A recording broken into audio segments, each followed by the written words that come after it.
ਵਾਹਿਗੁਰੂ ਜੀ ਕਾ ਖਾਲਸਾ ਵਾਹਿਗੁਰੂ ਜੀ ਕੀ ਫਤਿਹ। ਸੋ ਅੱਜ ਦੀ ਕਲਾਸ ਵਿੱਚ ਅਸੀਂ ਪੜ੍ਹਨ ਜਾ ਰਹੇ ਹਾਂ ਅਗੇਤਰ ਅਤੇ ਪਿਛੇਤਰ। ਇਸ ਨੂੰ ਪੜ੍ਹਨ ਤੋਂ ਪਹਿਲਾਂ ਸਾਨੂੰ ਇਹ ਪਤਾ ਹੋਣਾ ਚਾਹੀਦਾ ਹੈ ਕਿ ਅਗੇਤਰ ਪਿਛੇਤਰ ਪੰਜਾਬੀ ਭਾਸ਼ਾ ਦੇ ਵਿੱਚ ਕਿਵੇਂ ਉਤਪੰਨ ਹੁੰਦੇ ਨੇ, ਜਾਂ ਕਿੰਨਾ ਸ਼ਬਦਾਂ ਨੂੰ ਮਿਲਾ ਕੇ ਅਸੀਂ ਅਗੇਤਰ ਪਿਛੇਤਰ ਬਣਾਉਂਦੇ ਹਾਂ, ਕਿਸ ਸ਼੍ਰੇਣੀ ਦੇ ਵਿੱਚ ਇਹ ਆਉਂਦੇ ਨੇ। ਸੋ ਸਭ ਤੋਂ ਪਹਿਲਾਂ ਸਾਨੂੰ ਇਹ ਜਿਹੜੀ ਹੈ ਵਧੇਤਰ ਨੂੰ ਹੀ ਜਿਹੜਾ ਆ ਉਹ ਜਦੋਂ ਵਧੇਤਰ ਦੇ ਅੱਗੇ ਸ਼ਬਦ ਜੋੜੇ ਜਾਂਦੇ ਨੇ ਜਾਂ ਪਿੱਛੇ ਜੋੜੇ ਜਾਂਦੇ ਨੇ ਤਾਂ ਅਗੇਤਰ ਅਤੇ ਪਿਛੇਤਰਾਂ ਦੀ ਜਿਹੜੀ ਹੈ ਉਹ ਕਹਿ ਲਓ ਅਗੇਤਰ ਪਿਛੇਤਰ ਸਾਡੇ ਸਾਹਮਣੇ ਆਉਂਦੇ ਨੇ ਪੰਜਾਬੀ ਭਾਸ਼ਾ ਦੇ ਵਿੱਚ। ਪਰ ਇਹਨਾਂ ਨੂੰ ਸਮਝਣ ਤੋਂ ਪਹਿਲਾਂ ਸਾਨੂੰ ਜਿਹੜਾ ਉਹ ਸ਼ਬਦ ਰਚਨਾ ਨੂੰ ਸਮਝਣਾ ਪਏਗਾ, ਕਿਉਂਕਿ ਇਹ ਸ਼ਬਦ ਰਚਨਾ ਦਾ ਹੀ ਇੱਕ ਹਿੱਸਾ ਨੇ। ਠੀਕ ਹੈ, ਸ਼ਬਦ ਜਿਹੜਾ ਭਾਸ਼ਾ ਦੀ ਸਭ ਤੋਂ ਛੋਟੀ ਇਕਾਈ ਹੈ ਔਰ ਸਾਰਥਕ ਇਕਾਈ ਮੰਨੀ ਗਈ ਹੈ।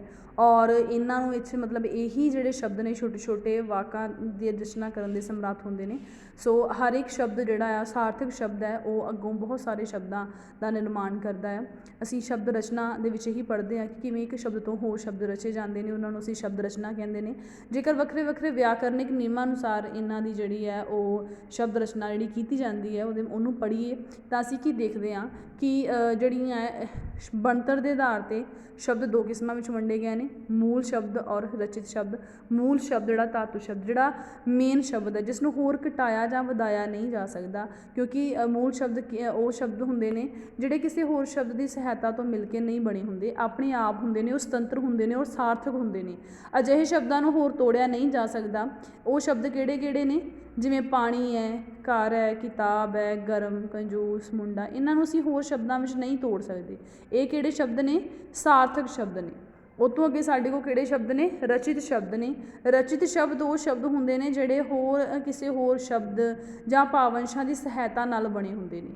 ਠੀਕ ਹੈ, ਔਰ ਇਹਨਾਂ ਨੂੰ ਰਚਿਤ ਸ਼ਬਦ ਕਿਹਾ ਜਾਂਦਾ ਹੈ। ਜਿਵੇਂ ਅਕਲ ਤੋਂ ਬੇਅਕਲ ਬਣ ਗਿਆ, ਅਕਲ ਤੋਂ ਅਕਲਮੰਦ ਬਣ ਗਿਆ, ਸਾਹਿਤ ਤੋਂ ਸਾਹਿਤਕਾਰ ਬਣ ਗਿਆ।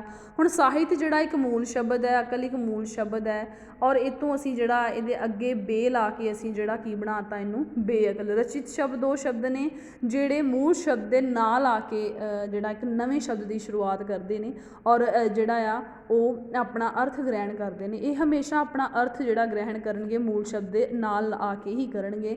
ਜਿਵੇਂ ਹੈਰਾਨੀ ਤੋਂ ਹੈਰਾਨੀ ਜਨਕ ਬਣ ਗਿਆ। ਹੁਣ ਜਿਹੜੇ ਇਹ ਸ਼ਬਦ ਬਣ ਰਹੇ ਨੇ, ਅਸੀਂ ਜਿਹੜੇ ਸ਼ਬਦ ਬਣਾ ਰਹੇ ਨੂੰ ਹੀ ਅਗੇਤਰ ਪਿਛੇਤਰ ਕਹਿੰਦੇ ਨੇ। ਜਦੋਂ ਅਸੀਂ ਅੱਗੇ ਸ਼ਬਦ ਲਾਉਂਦੇ ਹਾਂ ਤਾਂ ਸਾਡੇ ਕੋਲ ਬੇਅਕਲ ਹੋ ਜਾਂਦਾ ਹੈ, ਪਿੱਛੇ ਲਾਉਂਦੇ ਹਾਂ ਹੈਰਾਨੀਜਨਕ ਹੋ ਜਾਂਦਾ ਹੈ। ਇਸ ਨੂੰ ਅਸੀਂ ਅੱਗੇ ਜਾ ਕੇ ਹੋਰ ਖੋਲ੍ਹ ਕੇ ਬਿਆਨ ਕਰਾਂਗੇ ਕਿ ਅਗੇਤਰ ਅਤੇ ਪਿਛੇਤਰ ਹੁੰਦੇ ਕੀ ਨੇ।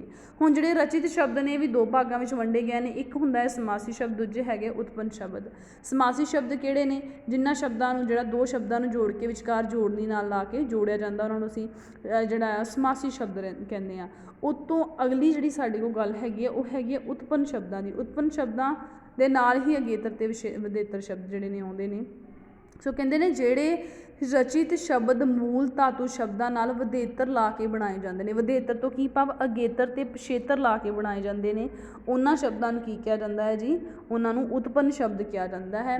ਠੀਕ ਹੈ, ਸੋ ਜਿਹੜੇ ਰਚਿਤ ਸ਼ਬਦ ਦੋ ਤਰ੍ਹਾਂ ਦੇ ਨੇ। ਇੱਕ ਨੇ ਸਮਾਸੀ ਸ਼ਬਦ, ਉਹ ਸਾਨੂੰ ਪਤਾ ਹੈ ਕਿ ਦੋ ਸ਼ਬਦਾਂ ਨੂੰ ਜੋੜਨੀ ਲਾ ਕੇ ਜੋੜਿਆ ਜਾਂਦਾ ਹੈ। ਉਸ ਤੋਂ ਬਾਅਦ ਉਤਪੰਨ ਸ਼ਬਦ। ਉਤਪੰਨ ਸ਼ਬਦ ਨੂੰ ਵਧੇਤਰਾਂ ਦੀ ਮੂਲ ਸ਼ਬਦ ਜਿਹੜੇ ਨੇ ਉਹਨਾਂ ਦੇ ਨਾਲ ਵਧੇਤਰ ਜਦੋਂ ਜੁੜਦੇ ਨੇ ਫਿਰ ਉਤਪੰਨ ਸ਼ਬਦ ਜਿਹੜੇ ਨੇ ਉਹ ਬਣਦੇ ਨੇ। ਔਰ ਇਹਨੂੰ ਜਿਹੜਾ ਆ ਉਤਪੰਨ ਵਧੇਤਰ ਕਿੰਨੇ ਤਰ੍ਹਾਂ ਦੇ ਨੇ? ਅਗੇਤਰ ਅਤੇ ਜਿਹੜੇ ਵਾਧੂ ਸ਼ਬਦ ਜਿਹਨੂੰ ਆਪਾਂ ਕਹਿ ਸਕਦੇ ਹਾਂ ਉਹਨੂੰ ਵਧੇਤਰ ਤੋਂ ਭਾਵ ਹੈ ਜਦੋਂ ਵਾਧੂ ਸ਼ਬਦ ਮੂਲ ਸ਼ਬਦ ਦੇ ਅੱਗੇ ਜੋੜਿਆ ਜਾਂਦਾ ਹੈ। ਜਿਵੇਂ ਅਸੂਲ ਤੋਂ ਬਾ, ਠੀਕ ਹੈ, ਬਾ ਅਸੂਲ, ਤਾਂ ਉਹ ਅਗੇਤਰ ਬਣ ਜਾਂਦਾ ਹੈ। ਜਦੋਂ ਮੂਲ ਸ਼ਬਦ ਦੇ ਪਿੱਛੇ ਕੋਈ ਸ਼ਬਦ ਜੋੜਿਆ ਜਾਂਦਾ, ਜਿਵੇਂ ਅਣਖ, ਈਲਾ, ਠੀਕ ਹੈ, ਅਤੇ ਜਦੋਂ ਅਣਖੀਲਾ ਬਣ ਜਾਂਦਾ ਉਹਨੂੰ ਕਹਿੰਦੇ ਪਿਛੇਤਰ। ਇਹ ਹੈਗਾ ਅਗੇਤਰ। ਅੱਗੇ ਜੁੜਨ ਵਾਲਾ ਵਧੇਤਰ ਕੀ ਅਖਵਾਏਗਾ? ਅਗੇਤਰ। ਪਿੱਛੇ ਜੁੜਨ ਵਾਲਾ ਵਧੇਤਰ ਕੀ ਅਖਵਾਏਗਾ? ਪਿਛੇਤਰ। ਠੀਕ ਹੈ ਜੀ। ਸੋ ਅਗੇਤਰ ਵਧੇਤਰਾਂ ਦੇ ਦੋ ਭੇਦ ਨੇ, ਅਗੇਤਰ ਅਤੇ ਪਿਛੇਤਰ। ਠੀਕ ਹੈ ਬੇਟਾ ਜੀ। ਵਧੇਤਰ ਕੀ ਨੇ? ਵਾਧੂ ਸ਼ਬਦ ਜਿਹੜੇ ਸ਼ਬਦ ਦੇ ਅੱਗੇ ਜੁੜਦੇ ਨੇ ਔਰ ਸ਼ਬਦ ਦੇ ਪਿੱਛੇ ਜੁੜਦੇ ਨੇ। ਔਰ ਇਹ ਦੋ ਭਾਗਾਂ ਵਿੱਚ ਵੰਡੇ ਗਏ ਨੇ, ਅਗੇਤਰ ਅਤੇ ਪਿਛੇਤਰ। ਜਦੋਂ ਅੱਗੇ ਜੁੜਦੇ ਨੇ ਤਾਂ ਅਗੇਤਰ ਬਣ ਜਾਂਦੇ ਨੇ, ਜਦੋਂ ਪਿੱਛੇ ਜੁੜਦੇ ਨੇ ਤਾਂ ਪਿਛੇਤਰ ਬਣ ਜਾਂਦੇ ਨੇ। ਹੁਣ ਅਸੀਂ ਅਗਲੀ ਗੱਲ ਕਰਦੇ ਹਾਂ ਅਗੇਤਰ ਦੀ। ਅਸੀਂ ਜਿਵੇਂ ਪੜ੍ਹ ਆਏ ਹਾਂ, ਮੂਲ ਸ਼ਬਦ ਦੇ ਅੱਗੇ ਲਾ ਕੇ ਬਣੇ ਨਵੇਂ ਸ਼ਬਦ ਸਿਰਜਣਾ ਕਰਨ ਵਾਲੇ ਭਾਸ਼ਾ ਤੱਤਾਂ ਨੂੰ ਕੀ ਕਿਹਾ ਜਾਂਦਾ ਆ? ਅਗੇਤਰ ਕਿਹਾ ਜਾਂਦਾ ਆ। ਕਹਿੰਦੇ ਅਜਿਹੇ ਭਾਸ਼ਾ ਤੱਤਾਂ ਦਾ ਆਪਣਾ ਵਿਸ਼ੇਸ਼ ਅਰਥ ਹੁੰਦਾ ਹੈ, ਜਿਸ ਕਾਰਨ ਜਿਹੜਾ ਨਾਂਵ ਸ਼ਬਦ ਬਣਦਾ ਹੈ ਉਹ ਅਰਥ ਮੂਲ ਸ਼ਬਦ ਨਾਲੋਂ ਵੱਖਰਾ ਹੁੰਦਾ ਹੈ। ਜਿਹੜਾ ਅਸੀਂ ਵਾਧੂ ਸ਼ਬਦ ਕਿਸੇ ਮੂਲ ਸ਼ਬਦ ਨਾਲ ਲਾਉਂਦੇ ਹਾਂ ਉਸ ਤੋਂ ਬਾਅਦ ਇੱਕ ਨਵਾਂ ਸ਼ਬਦ ਸਾਡੇ ਸਾਹਮਣੇ ਆਉਂਦਾ ਆ। ਕਈ ਵਾਰੀ ਬੱਚੇ ਕੀ ਕਰਦੇ ਨੇ, ਜਿਵੇਂ ਸਾਨੂੰ ਮੂਲ ਸ਼ਬਦ ਸ਼ਗਨ ਦੇ ਦਿੱਤਾ ਗਿਆ ਹੈ, ਠੀਕ ਹੈ, ਜਾਂ ਸਾਨੂੰ ਮੂਲ ਸ਼ਬਦ ਸਵਾਰ ਦੇ ਦਿੱਤਾ ਗਿਆ ਹੈ, ठीक है। बच्चे की करते हैं जदों इनू बनाते ने अगेतर बनाते हैं तो की करते हैं सवारी बना देंगे ने कई, ठीक है, ई ला देंगे ने पिछेतर, ये तो ठीक है। पर कई बारी जोड़ा आ जिमें सवारे सवारे कुछ होर ही शब्द बना देंगे जिसका कोई, क्योंकि अगेतर तो पिछेतर उदों बनना है जदों वाधू शब्द ला के एक नवा शब्द उत्पन्न हो। कोई शब्द है वो अगे कोई शब्द लगा आ, अगला नवा शब्द बन के साढ़े सामने आया, फिर वो मन्निया जाएगा अगेतर है। जेकर वो अगेतर असी कोई शब्द अगे ला के बनाया आ पर वो अपना अर्थ नहीं दे रहा, जोड़ा नवा शब्द बनया तो कोई अर्थ ही नहीं निकल रहा, वो फिर गलत हो जाएगा। हमेशा अगेतर जोड़ा आ वो काम की है, उन्हें जोड़ा मूल शब्द है वो अगे आन के जुड़ना आ तो वो तो एक नवा शब्द जोड़ा आ वो पैदा करना आ जिसका एक अपना विशेष अर्थ होएगा। जेकर वो इस तरह नहीं कर पाया तो वो अगेतर गलत होएगा। जिमें शगन है, अप अगे लगा की बन गया अपसगन, सगन का अर्थ होंदा आ, ठीक है, चंगा, अपसगन का अर्थ होंदा कोई माड़ा जोड़ा आ वो सगन हो गया है। सवार शाह, शाह सवार, ठीक है, शाही सवारी जिन्होंने आप कहते कि नवा शब्द हो गया। रूप, करूप, रूप होंदा जिहड़ा सुंदर चीज़ होंदी है, करूप जिहड़ी सुंदर ना होवे। जवाब, जिहदा कोई जवाब होंदा उत्तर, लाजवाब, बहुत वधिया। मतलब हुण जिहड़े अगेतर बने ने एक नवा अर्थ दे रहे हैं। हमेशा मूल शब्द दे नाल जदों वाधू शब्द जुड़ते हैं अगे आन के, वधेतर अगे आन के जुड़ता है तो वो एक जिहड़ा अर्थ दिंदा है वो नवा अर्थ दिंदा है। जेकर वो नवा अर्थ नहीं दे रहा तो इट मीनस अगेतर गलत हैगा। उस तो बाद जेकर पिछेतर की गल की जाए तो पिछेतर मूल शब्द के पिछे ला के बने नवे शब्द बनाने वाले भाषा तत्तां नूं पिछेतर कहा जाता है। अजिहे भाषा तत्तां का भी अपना विशेष अर्थ होंदा है। याद रखो इसका भी अपना विशेष अर्थ है। मूल शब्द नाल कोई शब्द असीं पिछे जोड़िया है वो तो नवे शब्द जिहड़े पैदा होणगे जिन्हां दा अपना विशेष अर्थ होएगा। जिवें संदूक तो ड़ी पिछेतर लाया संदूकड़ी, संदूक वड्डा हुंदा है, संदूकड़ी छोटी हुंदी है। कदर जिहड़ी है वो हुंदी है किसी की कदर करनी, कदरदान जिहड़ा कदरदान हैगा जिहड़ा कदर करता है दूजिਆਂ ਦੀ। अणख जिहड़ी है एक तरह का साडा विशेषण है, साडे अंदर पाया जाने वाला। अणखीला किसी जिहड़ा इंसान की विशेषता प्रगट कर रहा है, ठीक है, अणखीला भाव उसका विशेषण प्रगट कर रहा है। सो इस तरीके दे नाल जिहड़ा आ सिक्ख्या, सिक्ख्यादायक, देण वाला जिन्ना आ उहनूं कहंदे ने सिक्ख्यादायक। सो इस तरीके दे नाल जिहड़ा आ अगेतर ते पिछेतर अपने काम करते हैं भाषा दे विच और नवे शब्दों की सिरजना करते हैं। इस करके भाषा में इन्हां दा खास स्थान है।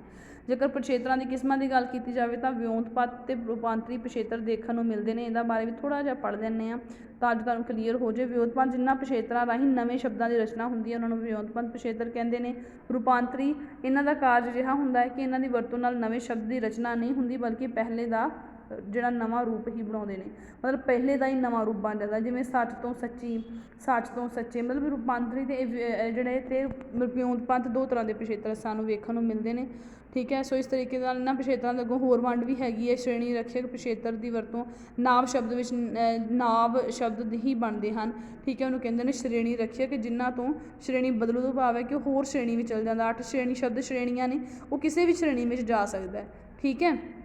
सो विशेषण तो विशेषण, नाव तो जिहड़ा नाव तो किरिया जां नाव किरिया तो नाव बन जाता है, ठीक है। सो इस तो अलावा श्रेणी बदलू पिछेतरां विच मूल शब्द की श्रेणी बदल जाती है तो श्रेणी रक्षित विच उन्हां दी श्रेणी उही रहिंदी है। जे नाव है तो नाव विच ही बदलेगा, जे किरिया है तो किरिया विच भी बदलेगी, ठीक है जी। सो श्रेणी रक्षक दे विच जिवें घोड़ा है, ठेकेदार है, पंजाबी, घोड़ी, ठेकेदार, पंजाबण, श्रेणी उही रही है।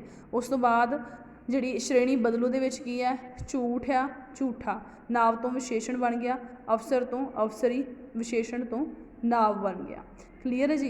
सो इस तरीके दे नाल अगेतर ते पिछेतर भाषा का जिहड़ा वो गहना ने इस तरीके दे नाल जो भाषा नूं होर ज़्यादा समर्थ बनाउंदे ने ते भाषा दे विच शब्द भंडार जे बच्चों के शब्द भंडार विच भी वाधा करते हैं। सो उम्मीद है समझ आई होएगी। वाहिगुरू जी का खालसा, वाहिगुरू जी की फतेह।